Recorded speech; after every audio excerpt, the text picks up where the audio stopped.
and I'm super pumped. So I wanted to come and just share with you because so last night in our group we had I was just talking about a new Kickstart I'm kicking off and just talking to all the women in there, and there's this one woman, she's Julie, hey, shout out, she's a YouTuber over here, and she was talking about how she went on this kayak adventure and it was scary and she didn't even think she could get in the kayak, and so I probably shouldn't sorry, Julie, maybe I should have made your name clandestine and then I shout you out here.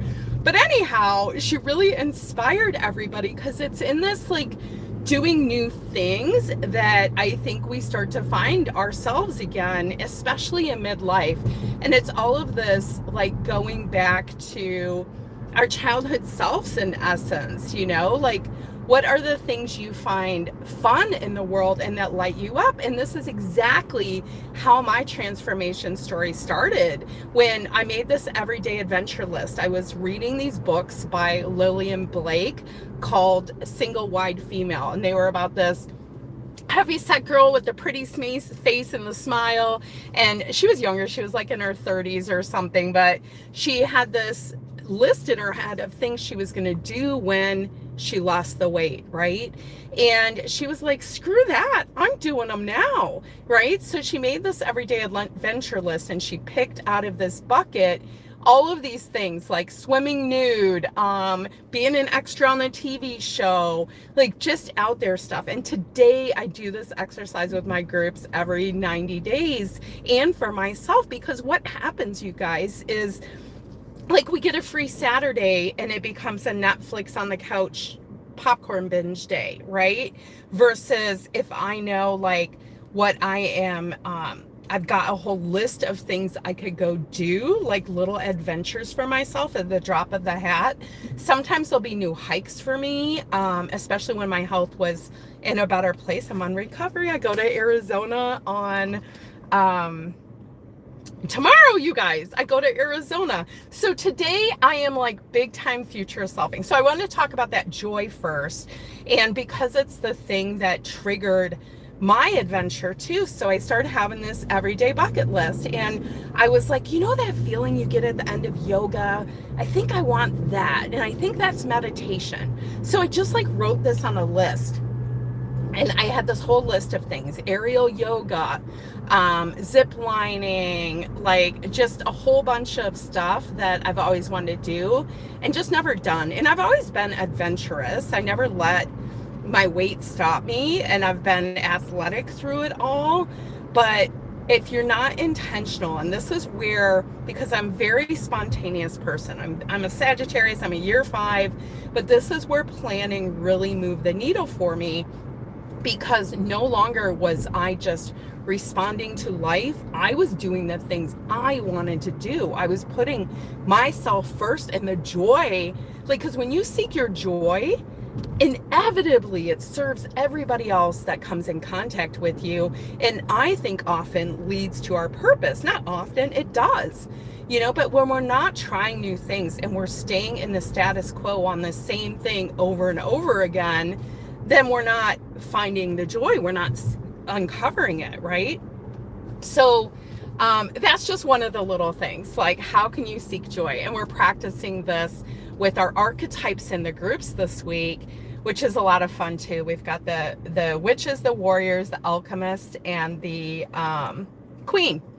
And so each of these archetypes brings something different to goal pursuit, right? And what it looks like the witch is a little more intuitive, coming home to self, versus the warrior, who's very much the goal getter and the get the shit done. That was my slayer that slayed the 100 pounds, right? And left corporate America and bought an RV and traveled the country. That was like my slayer energy. But what I found at this season in life is I'm coming back to me again through a bunch of health things, life things. Life has freaking happened, right? Like, that's changing for me. How I show up to get the goal, to care for my body, to lose weight has all changed getting older, right? And really wanting to age like a badass. Like, I want to be like Julie, trying at 60 whatever to get my ass in a kayak no matter what, even when it scares the shit out of me, right? Like that's who I want to be. It doesn't matter as much as of course I want to look and feel good. I mean, who doesn't? But what I found is when you take these joyful actions now, not when you're the skinny person or whatever, or when you're retired, right? Like live it now.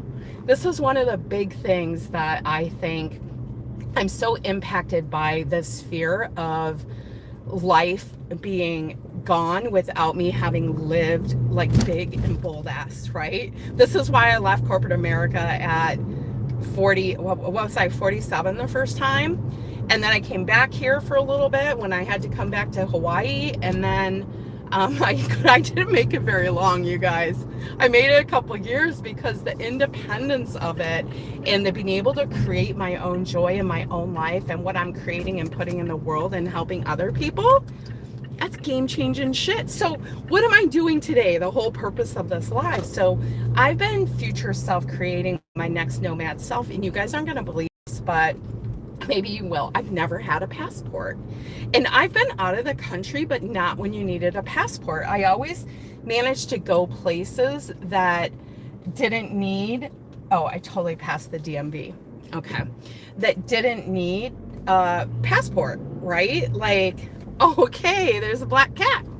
Sweet. Good thing I'm not superstitious. So anyhow, you guys, so I've been to the Bahamas, Mexico, Canada, like in all these places, even now you need a passport, but anyone else old enough to remember not needing a passport to cross the border, right? And so I get, like, my aunt's got a place down in Mexico. I'm like, I need to be ready for when I get the invite that I'm gone. And my next adventure, Millie graduates, my youngest, next spring. And I am onto my nomad days, and I'm so friggin' excited. And it's not retirement travel, it's lifestyle travel, right? It's like I'm building this whole vision, this whole creation around this energy and this vibration of me working from places around the world and having healed my body and from like all this allergy belief and all this bullshit. Oh, friggin' fire hydrants everywhere over here, you guys. It's like impossible to park at the DMV here, just so you know. I'm like, and you know when there's a big gap that there's a fire hydrant. Oh, there's a good spot, dude. Oh, he's taking it. All right, so anyhow, I just wanted to drop this because I'm going to forget this moment that I am going to be like an official adult. And I might even finish getting my tags today. You know, I'm like, just all this adulting. Like, who am I? All right, witches and bitches. I got to go find a parking space that does not have a fire hydrant in front of her. So until next time, Slayer out.